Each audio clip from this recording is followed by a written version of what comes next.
A vida de profeta na Bíblia era dureza. Pessoas cheias do Espírito Santo, cheias do amor de Deus, olhando para o seu povo amado e avisando e explicando onde é que aquele caminho ia dar, e as pessoas seguindo para o abismo, seguindo como ovelhas para o matadouro. Vida dura. Olá, seja bem-vindo. Esse aqui é o canal Estudamos a Bíblia. Eu sou Carlos, seu professor de Bíblia aqui na internet. E com essas primeiras palavras aqui eu faço as introduções aos vídeos, e hoje é um vídeo de uma série especial que a gente tem aqui no canal. É uma série que eu chamo de Escrituras Antigas. É a referência que eu faço ao Antigo Testamento. Nessa série, eu estou fazendo uma introdução, esse vídeo aqui é um vídeo de introdução a um livro da Bíblia. E hoje é o profeta Miqueias. O profeta Miqueias, um dos chamados profetas menores, né, do Antigo Testamento, menor em volume de texto que ele escreveu ou que ele deixou escrito. E um profeta que sofreu demais com tudo que ele viu. Então, vamos dar uma passeada aqui por Miqueias para a gente ter essa introdução. Por que eu faço essas introduções aqui, gente? Porque a gente está estudando aqui no canal o Novo Testamento em detalhes, verso por verso do Novo Testamento. No ponto que eu estou gravando esse vídeo aqui, não sei quando é que você está vendo, mas eu já gravei os evangelhos de Mateus, Marcos, Lucas e João completos. Né? Mateus, por exemplo, são 74 vídeos, 74 aulas, onde eu vou lá destrinchando capítulo por capítulo, verso por verso. Então, Mateus, Marcos, Lucas, João, Atos, Gálatas, Romanos. Estou gravando Coríntios agora. E eu vou demorar a chegar no Antigo Testamento. E muitos amigos me pedem alguma instrução, então eu faço aqui uma introdução. Mas um dia, com a graça de Deus, nós ainda faremos o Antigo Testamento todo, em detalhes. Um dia chegaremos a Miqueias ainda para fazer em detalhes. Mas vamos lá.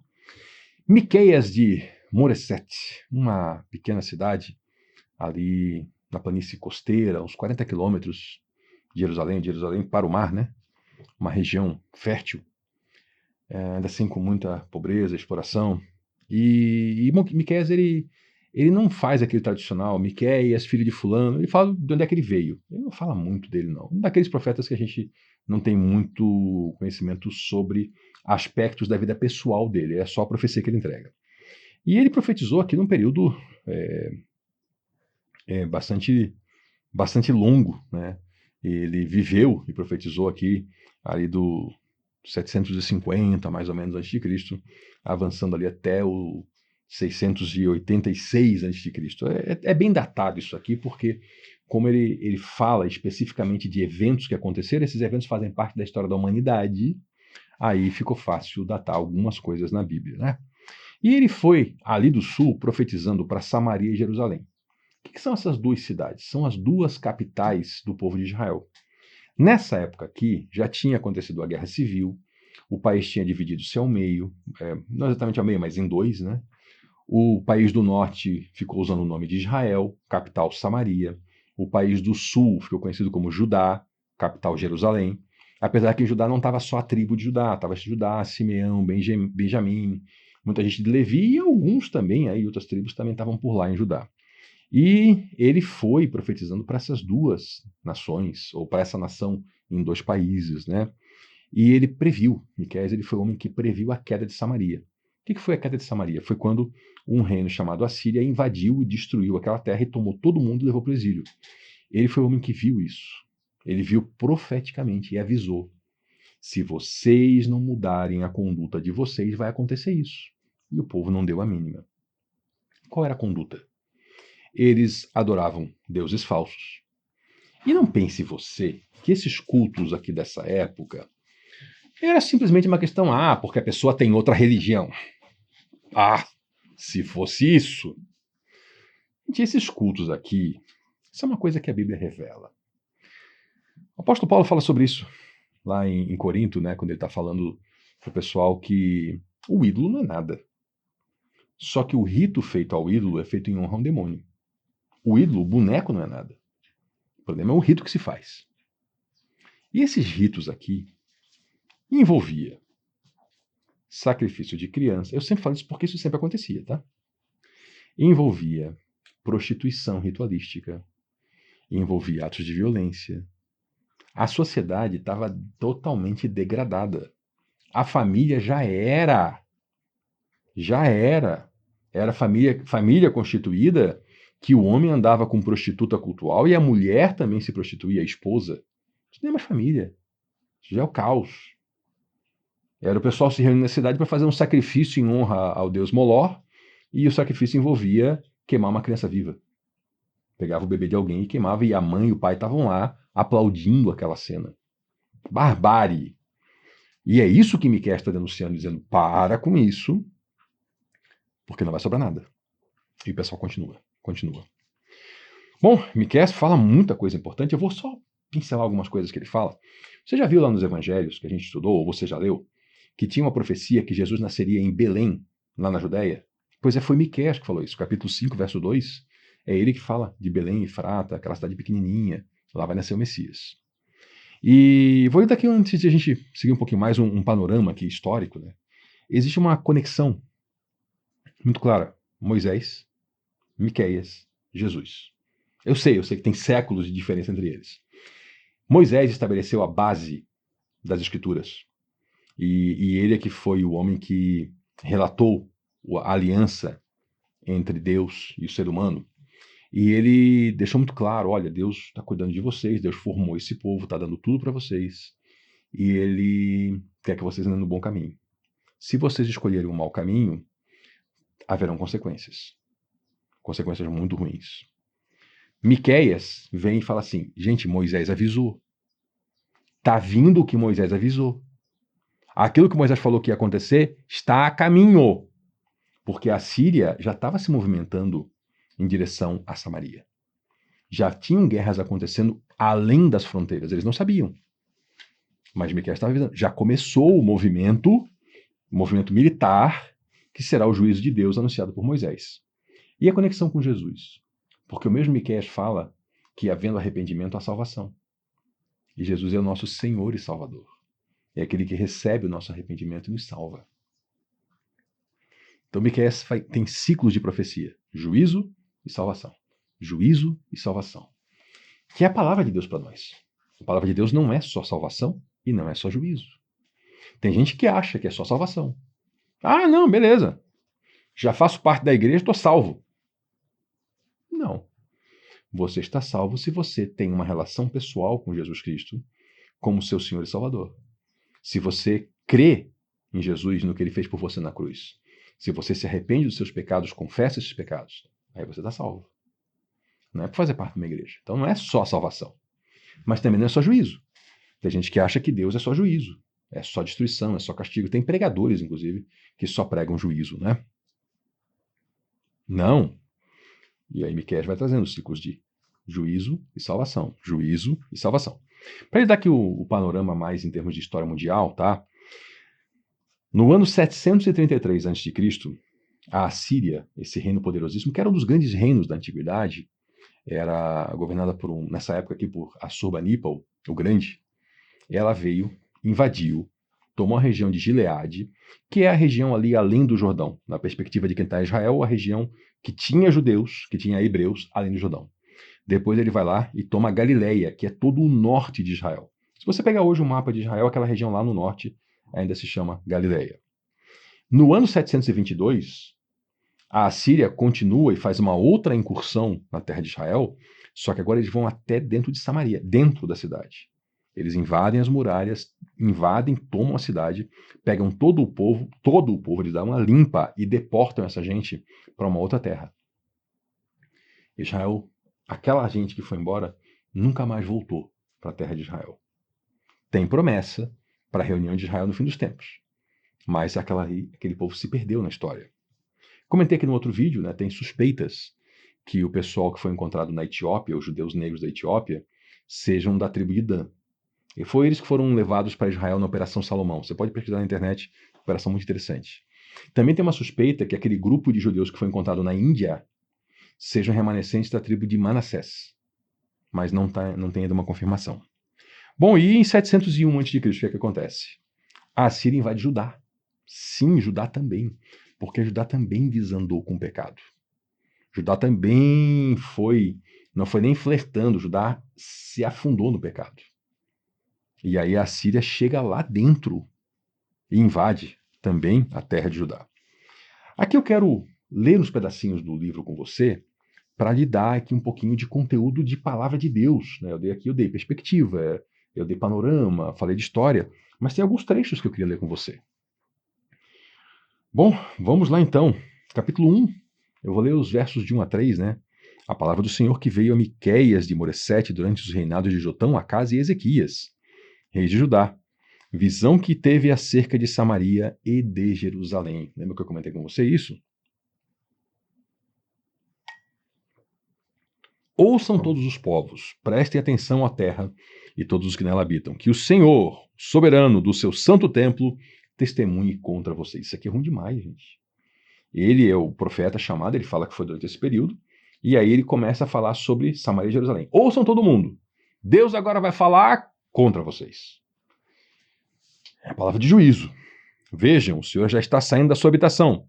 Ele desce e pisa os lugares altos da terra. E ele vai fazendo uma descrição belíssima, poética e profética de Deus vindo para entrar em juízo, para contender com o homem.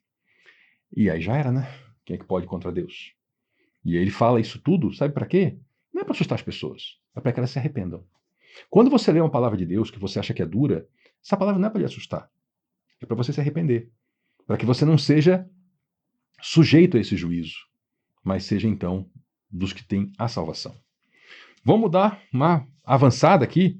Capítulo 2, né, os versos 1 e 2. Ai daqueles que planejam maldade, dos que tramam o mal em suas camas, e que quando alvorece eles executam esse mal porque eles podem fazer. Cobiçam terrenos e se apoderam deles, cobiçam casas e as tomam. Fazem violência ao homem e à sua família, a ele e aos seus herdeiros. Ai daqueles que são... Quem são esses daqui? São gente poderosa, que vai dormir, fica na cama pensando em fazer uma maldade, e eles têm poder para fazer. O que ele fala aqui? Ó? Quando alvorece, eles executam esse mal. Por quê? Porque eles podem fazer, têm poder para isso. Olha um terreno, se apodera desse terreno. Usa de meios para arrancar aquilo que é do pobre. Fazer violência ao homem, à sua família, a ele e a seus herdeiros. E aí Deus fala que está planejando contra essa gente uma desgraça. Vamos avançando. Capítulo 3. Capítulo 3 é belíssimo, mas é uma repreensão fortíssima. Eu teria vontade de ler esse capítulo inteiro para você, mas eu vou fazer diferente. Eu vou convidar você a ler, depois desse vídeo. Você vai ler esse capítulo 3 de Miqueias como um convite meu, para ver essa repreensão. E eu faço isso, tá? Eu estou lhe convidando a fazer o que eu faço. É olhar para isso aqui e ver se não tem alguma coisa aqui na minha conduta. Se não tem alguma coisa que eu tenho que mudar. É que ele fala em pessoas que são chefes, que deveriam conhecer a justiça. Deveriam, porque não conhecem, não estão fazendo bem, estão fazendo mal. Ele até que usa uma figura bem pesada aqui, como se fosse um canibalismo, né? Vocês estão arrancando a pele do meu povo, arrancando, despedaçando seus ossos, para mostrar a opressão que está sendo feita. E ele fala aqui dos profetas também. Profetas que ensinam o povo a se desviar, gente que profetiza falso. Gente que fala, amém, amém, Deus está contigo, vai lá, só bênção, só vitória. Não. Não. Deus fala aqui, pela boca de Miqueias, contra esses profetas. Gente que aceita suborno para fazer coisa errada, gente que se perverte por dinheiro. E aqui não é só governo, não. Às vezes é empresa, às vezes é em igreja. Muita coisa aqui para a gente ler, né? Mas vamos lá, vamos para o capítulo 4, onde ele fala sobre os últimos dias, sobre o plano do Senhor, de ajuntar o seu povo, reunir os dispersos, aqueles todos que foram afligidos. Quanto à bondade de Deus.